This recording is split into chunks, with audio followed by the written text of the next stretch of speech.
Hello everyone, today we will start exercise 5.2। देखिए, state prove property that is use to each of the following statement. तो यहाँ हमारे पास देखो एक जो प्रॉपर्टीज हैं वो यूज होंगी, यानी कि पैरेलल लाइंस को जब कोई ट्रांसवर्जल, एक ट्रांसवर्जल या दो ट्रांसवर्जल जो है वो इंटरसेक्ट करती है तो क्या होता है, कैसे एंगल बनते हैं और उनमें क्या रिलेशन होता है। तो ये सब देखने के लिए सबसे पहले हमें प्रॉपर्टी जो है वो सब समझनी होंगी। तो देखिए, एट फर्स्ट मैं आपको बताती हूँ थोड़ी सी। देखो, ये लाइंस हैं, दो लाइंस हैं मेरे पास जो कि पैरेलल बिल्कुल नहीं है। देखो आपको दिखाई दे रहा है, ये डिस्टेंस जो है वो कांस्टेंट नहीं है। देखो यहाँ डिस्टेंस कम है और ये ऐसे ज़्यादा होता जा रहा है, तो ये ज़्यादा था, यहाँ से ऐसे कम होता जा रहा है। और बढ़ाएंगे तो ये एक पॉइंट पे जाके देखो कहीं ना कहीं हमारी मीट हो जाएंगी, यानी कि ये दोनों एल और एम जो है वो इंटरसेक्टिंग लाइन है।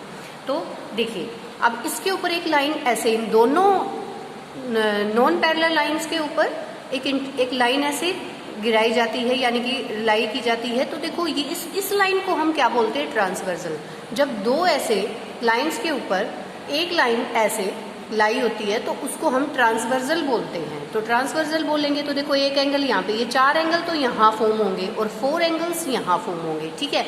तो अब इन एंगल्स के नेम क्या होते हैं, सबसे पहले आइडेंटिफाई कर लेते हैं कि इनके जो नेम्स हैं वो क्या है। देखो आप देखिए, सबसे पहला मेरा पार्ट है इंटीरियर एंगल्स। तो इंटीरियर का मतलब क्या हो गया, इंटीरियर इन मतलब अंदर। ध्यान से देखिए, तो इन पैरेलल लाइंस के अंदर कौन कौन से एंगल आ रहे हैं। देखो 3, 4, 5 एंड 6 आ रहे हैं ना। तो इंटीरियर एंगल क्या हो गया, 3, 4, 5, 6। एंगल 3, एंगल 4, एंगल 5, एंगल 6 है ना। इंटीरियर इन मतलब अंदर।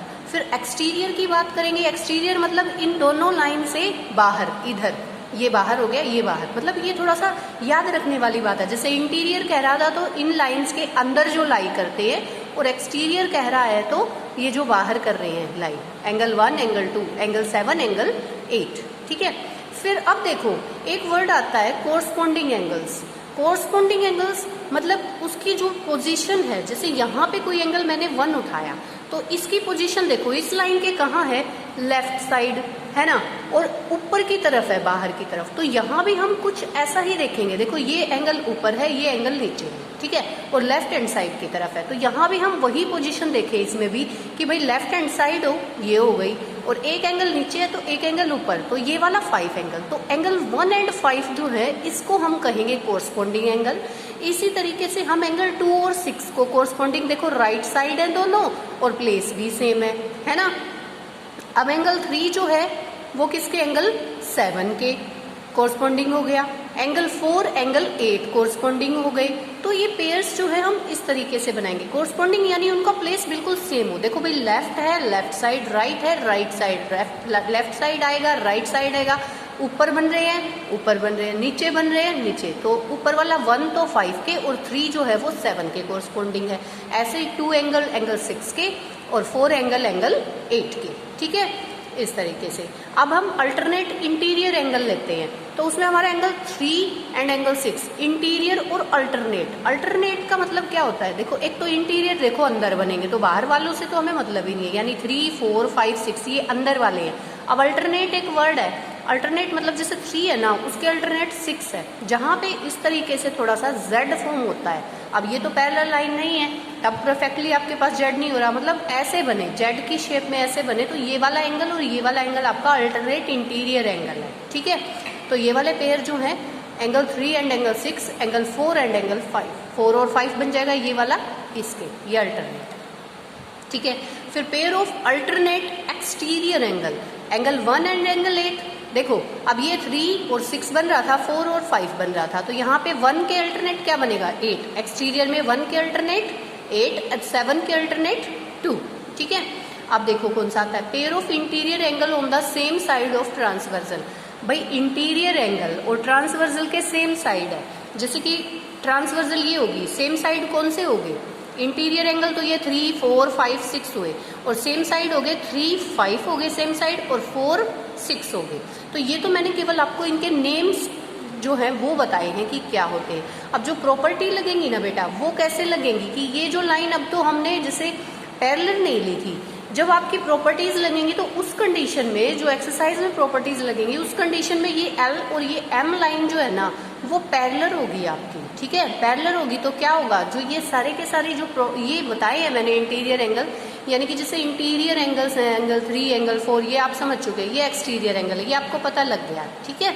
अब देखो कोरस्पॉन्डिंग एंगल्स हमेशा इक्वल होंगे। अगर लाइंस पैरेलल होती हैं तो कोरस्पॉन्डिंग, देखो इस कंडीशन में इक्वल नहीं होंगे, यहां से मैंने केवल आपको नेमिंग बताई है कि कौन से एंगल क्या है, लेकिन जब कंडीशन ये हो जाती है तो आपके इनके अंदर क्या प्रॉपर्टी यूज होती है, कोरस्पॉन्डिंग एंगल्स तो इक्वल हो जाएंगे। यानी कि देखो कोरस्पॉन्डिंग के अंदर आपका एंगल क्या क्या है, एंगल 1 जो है वो इक्वल टू एंगल 5 के हो जाएगा, ऐसे ही एंगल 2 जो है वो एंगल 6 के इक्वल हो जाएगा, है ना, और एंगल 3 एंगल 7 के, और आपका एंगल 4 जो है वो एंगल 8 के, ठीक है। ये कोरस्पॉन्डिंग की वजह से जब ये आपकी पैरेलल लाइंस हुई हैं तो ऐसा हुआ है।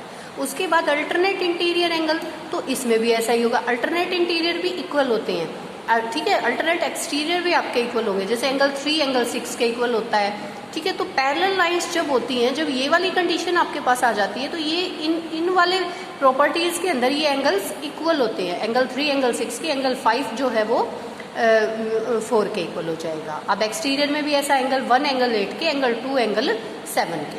Pair of interior angle on the same side, अब सेम साइड वाली जब बात करेंगे ना तो इसमें क्या आएगा, angle 3 plus angle 5 is equal to 180 degree, यानी कि यहाँ पे जो है क्या कहलाता है कि same side interior angle on same side का जो सम है वो हमेशा सप्लीमेंट्री होता है, यानी कि 180। एंगल 3 प्लस एंगल 5 करें, एंगल 4 प्लस एंगल 6 करें, वो हमेशा 180 डिग्री के इक्वल होता है। तो ये आपकी कुछ प्रॉपर्टीज थी, इन प्रॉपर्टीज के बेस पे ही आप लोग जो है क्वेश्चंस को कर पाएंगे। तो अब हम एक्सरसाइज शुरू करते हैं। Come to exercise 5.2, state the property that is used in the following statements. तो प्रॉपर्टी बतानी है जो इसमें यूज, एंगल 1 और एंगल 5 क्यों इक्वल दे रखा है, तो प्रॉपर्टी क्या लगेगी, यहाँ पे प्रॉपर्टी हमारी लगेगी कोरस्पॉन्डिंग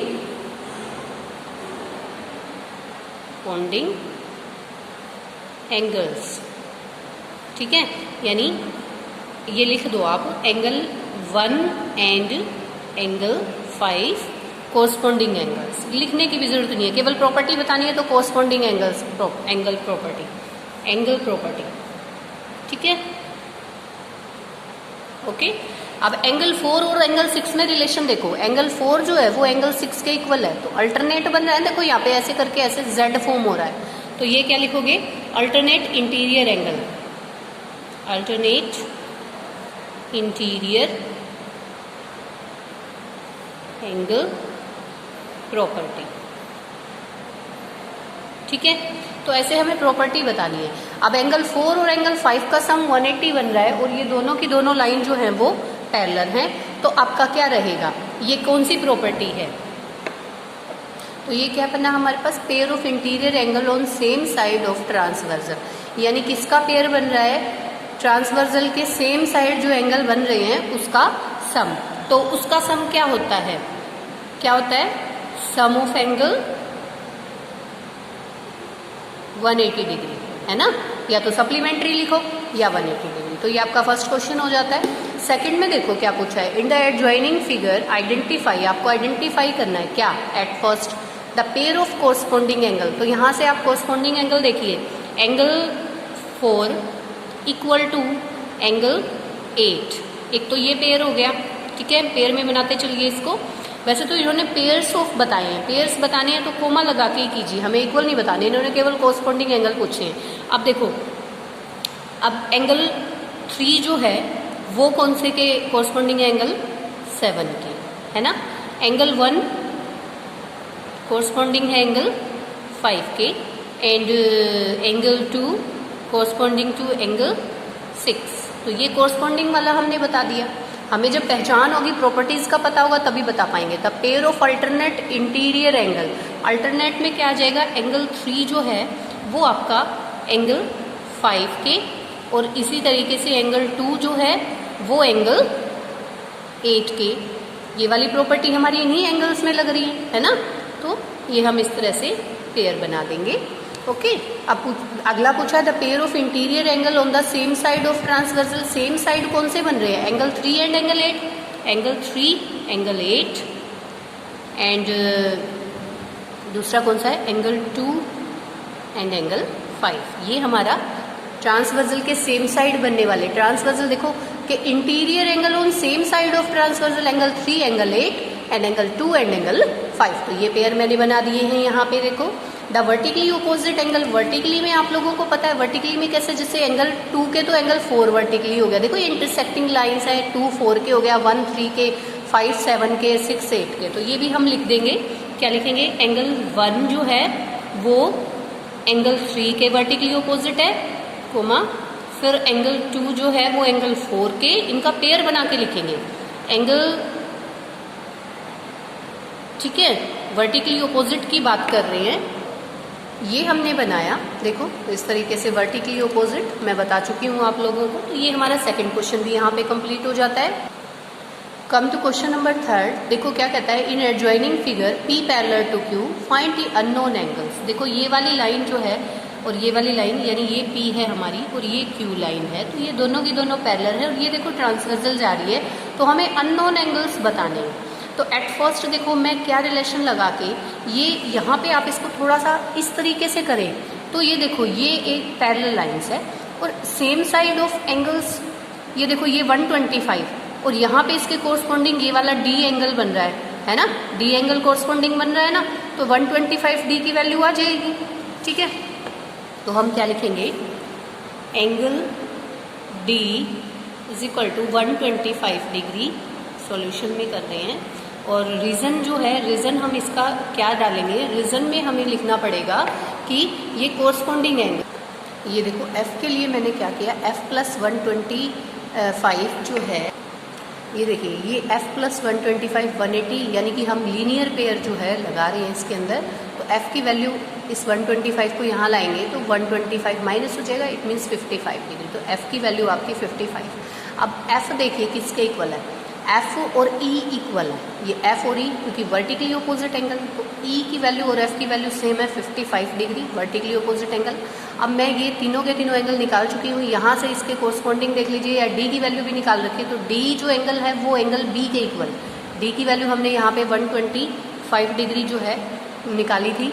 तो D और B वर्टिकली अपोजिट है, तो ये जो B की वैल्यू है 125 हो जाएगी। अब A जो है, A किसके इक्वल है, E के, बताया था ना प्रॉपर्टी के अकॉर्डिंग, है ना। तो ये कोरस्पॉन्डिंग एंगल है हमारे, तो ये 55। फिर एंगल A और C इक्वल हो जाएगा क्योंकि वर्टिकली अपोजिट एंगल। तो ये आपका एंगल जो C है वो भी 55, A है 55 और E भी 55। तो एंगल A की, B की, C एंड D, ये सारी की सारी वैल्यूज़ हम निकाल देंगे। तो आगे के क्वेश्चन अगली वीडियो में करेंगे। थैंक यू बेटा।